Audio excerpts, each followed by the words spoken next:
Good morning. Shri કન્યા primary વિદ્યાલય ધોરણ 8 વિષય ગણિત. એમાં આપણે જોઈએ ચેપ્ટર નંબર 12 ઘાત અને ઘાતાંક. બરાબર. આમાં આપણે થોડો અગાઉ અભ્યાસ કરેલો છે 12.1 ની અંદર. હાલમાં બાકી રહેલો છે ત્યાંથી આપણે જોઈએ દાખલા નંબર 3. શું કે છે? કિંમત શોધો.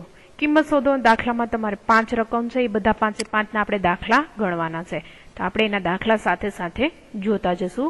તો ચાલો જોઈએ.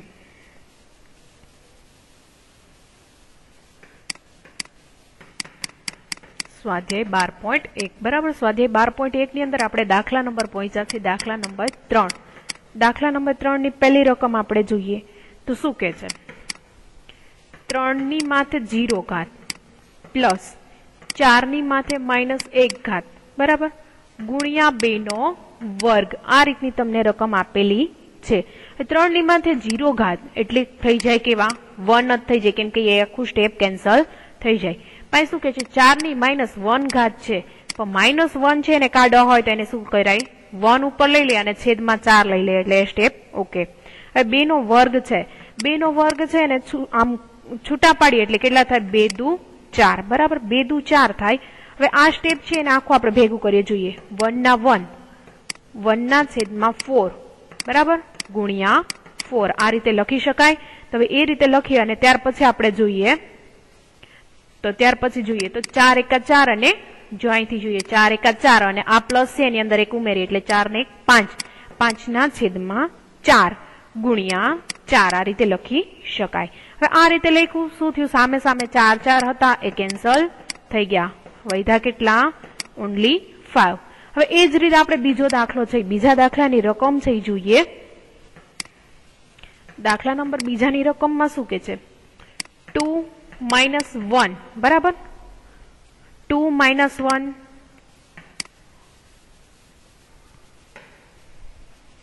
બીજા દાખલામાં અહીંયા આપણે જોઈએ રકમ 2 -1 ગુણ્યા 4 -1 બરાબર. બેની ઘાત છે એ સરખી છે, આધાર સરખો નથી. બેની માથે કેવી ઘાત કે છે? -2 ઘાત આપેલી છે. હવે શું કરીએ? પહેલા તો માઇનસ છે એટલે આપણે છેદમાં લઈ લઈએ એટલે સીધા ડાયરેક્ટ માઇનસ હતા એ કેવા થઈ ગયા? પ્લસ. અહીંયા પણ સેમ એ જ કન્ડિશન થશે 1/4. અને ભાગાકારમાં છે, ભાગાકારમાં પણ એ જ કન્ડિશન થશે કેમ કે માઇનસની નિશાની છે એટલે 2/2 ની માથેનો 2 નો વર્ગ આપણે કરીએ બરાબર. હવે જોઈએ તો હવે શું કરશું? સીધો ડાયરેક્ટ ગુણાકાર થઈ જશે કેમ કે 4 દુ 8 એટલે 1/8 એટલે તમે 1/8 લખી શકો.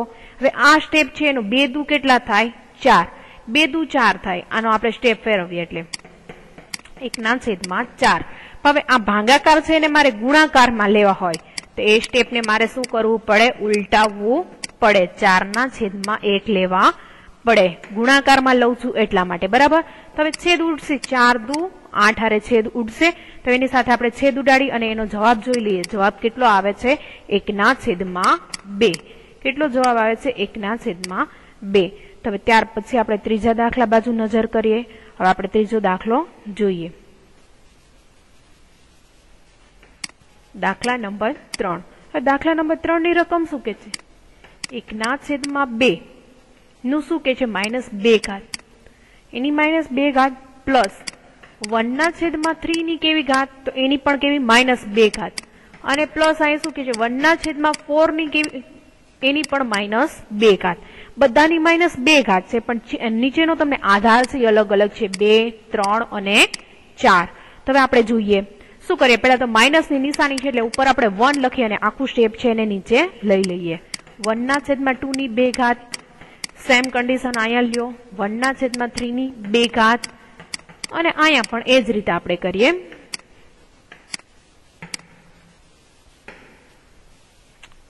અહીંયા જોઈએ 1/4 ઘાત 1/4 અને એની માથે 2 ઘાત બરાબર. આ રીતનું આપણે સ્ટેપ લીધું. હવે આને આપણે છૂટા પાડીએ. 1/1 છે ઉપર એમનેમ રહેવા દો. હવે 1 નો વર્ગ કરીએ તો 1/1 એમનેમ રહે પણ 2 દુ કેટલા થાય?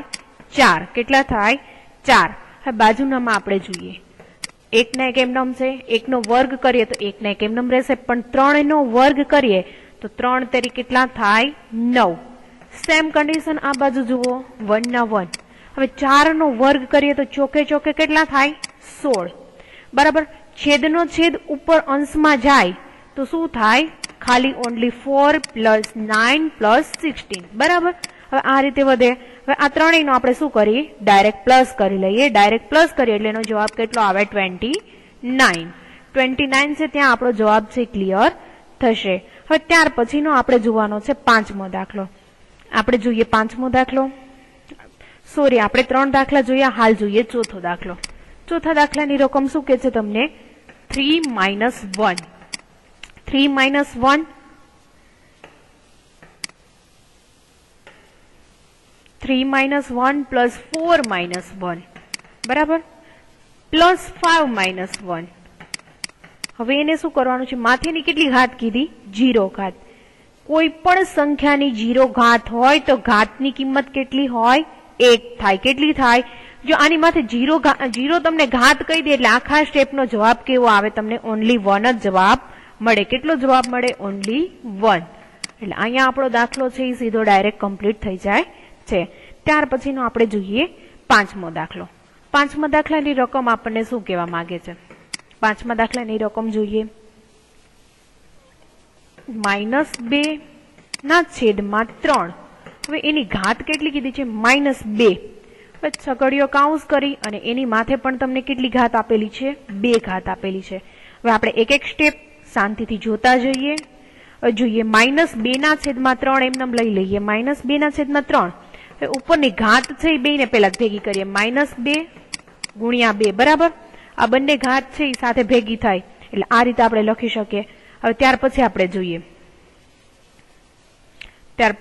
જોઈએ જો -2 ના છેદમાં 3 છે એ આપણે એને 2 દુ કેટલા થાય પેલા તો અહીં જોઈ લે 2 દુ કેટલા થશે 4 થશે પણ 4 કેવા આવશે માઇનસ આવશે -4 ઘાત એટલે અહીં આપણે લખીએ -2 ના છેદમાં 3 ની કેવી ઘાત -4 ઘાત આવશે કેવી -4 ઘાત હવે આખું સ્ટેપ છે છોડીએ -2 ની -4 ઘાત અને 3 ની -4 ઘાત બરાબર આ રીતે આપણે સ્ટેપ છોડીએ છીએ તો સ્ટેપ ને શું કરશું માઇનસ વાળું પદ છે કેવું થશે છેદનો છેદ ઉપર અંશમાં જશે શું થશે છેદનો છેદ ઉપર અંશમાં જશે આખી રકમ છે ઉલટાઈ જશે એટલે 3 ની 4 ઘાત કેમ કે માઇનસની નિશાની હતી પદ ઉલટાણું એટલે માઇનસની નિશાની નીકળી ગઈ હવે અહીં શું થશે -2 ની કેટલી ઘાત 4 ઘાત પણ એમાં માઇનસની નિશાની હતી એ નીકળી ગઈ હવે ત્યાર પછીનો આપણે સ્ટેપ જોઈએ તો -3 ની આપણે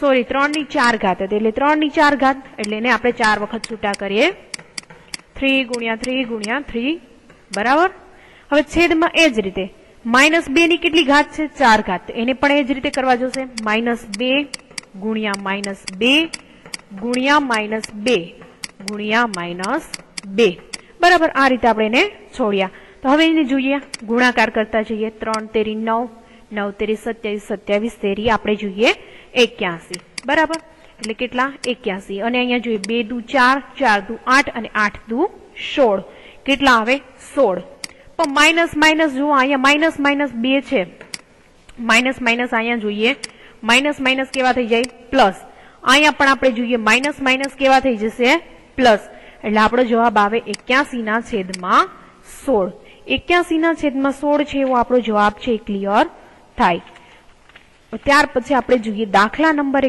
4 આપેલો છે દાખલા નંબર 4 આપેલો છે આપણે દાખલા નંબર 4 જોઈએ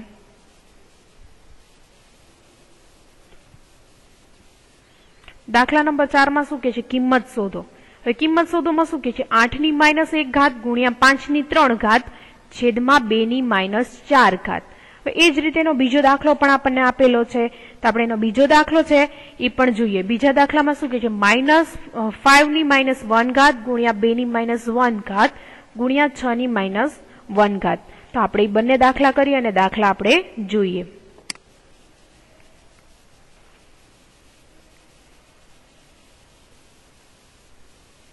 હવે આપણે જોઈએ દાખલા નંબર 4 દાખલા નંબર 4 ની પહેલી આપણે રકમ છે પહેલી રકમ ઉપર ધ્યાન આપીએ 8 ની -1 ઘાત ગુણ્યા 5 ની 3 ઘાત ના છેદમાં 2 ની -4 ઘાત બરાબર। આ રીતે આખું સ્ટેપ છે। હવે જોઈએ શું કરીએ, 2 ની -4 ઘાત છે એને આપણે શું કરશું, પદને સામે સામે ઉલટાવશું, કેમ કે અહીંયા -1 છે, -1 છે એ મારે -1 કાઢવા છે, અને અહીંયા એ જ કન્ડિશન મારે -4 છે, પણ એ પદને સામે સામે ઉલટાવીશ એટલે માઇનસ છે એ નીકળી જશે અને પ્લસ થઈ જશે। અહીંયા શું થશે, 8 ની 1 ઘાત બરાબર। આ રીતે લખી શકાય, 8 ની 1 ઘાત તમે લખો અથવા તો ના લખો, બધું એક જ થઈ જશે। તમે આને મારે લખવું હોય તો જોઈએ આપણે, આને મારે કદાચ જો છોડવા હોય, આ સ્ટેપને મારે ખુલ્લું કરવું હોય તો 2 ગુણ્યા 2 ગુણ્યા 2 કરી શકું, 2 દુ 4 દુ 8। તો આને મારે લખવા હોય તો આને હું 2 ની 3 ઘાત વડે પણ દર્શાવી શકું, 2 ની 3 ઘાત વડે દર્શાવી શકું। તો હવે આપણે જોઈએ, હવે જોઈએ ઉપર કેટલા, 2 ની 4 ઘાત ગુણ્યા 5 ની 3 ઘાત ના છેદમાં મારે લખવું હોય 2 ની 3 ઘાત તો હું લખી શકું। હવે શું થશે, નીચે છેદમાં છે એનો શું થશે, ભાગાકાર છે એટલે બાદબાકી થશે બરાબર। બાદબાકી થશે તો ઉપર 2 ની 4 ઘાત માઇનસ આ 3 છે ને આપણે ઉપર બાદબાકીમાં લઈ લઈએ, બાદબાકી થશે ગુણ્યા 5 ની 3 ઘાત।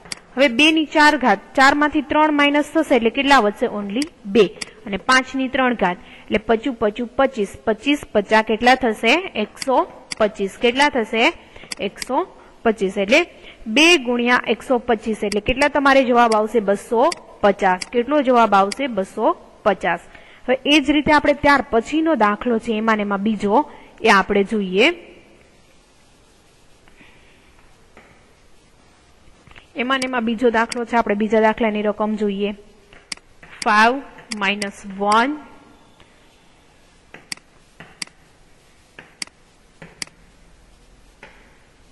5 - 1 ગુણ્યા 2 - 1 બરાબર, કૌંસ પૂરો 6 - 1। આ રીતનું સ્ટેપ છે, -1 છે, -1 ને મારે કાઢવા છે, પ્લસ લઈ આવવા છે, તો શું કરશું, ઉપર 1, 1 ના છેદમાં 5 ગુણ્યા 1 ના છેદમાં 2 કૌંસ પૂરો ગુણ્યા 1 ના છેદમાં 6 બરાબર। આ રીતે લખી શકાય। તો આ રીતે લખ્યા પછીનું આપણે સ્ટેપ જોઈએ, તો 5 દુ કેટલા થશે, 10, એટલે 1 ના છેદમાં હું 10 લખી શકું, 1 ના છેદમાં 10 લખ્યા ગુણ્યા 1 ના છેદમાં 6। હવે આપણે આ ઉપર પણ ગુણાકાર કર્યો, એ જ રીતે ગુણાકાર કરીએ બરાબર, 10 6 કેટલા થાય, 60। તો આનો મારે જવાબ લખવો હોય તો 1 ના છેદમાં હું 60 આવો જવાબ દર્શાવી શકું બરાબર, 1 ના છેદમાં 60 હું એવો જવાબ એનો ક્લિયર કરી શકું। તો આજના લેક્ચરમાં આપણે અહીંયા સુધીનું રાખશું, બાકી રહેલા દાખલા આપણે નેક્સ્ટ લેક્ચરમાં જોશું।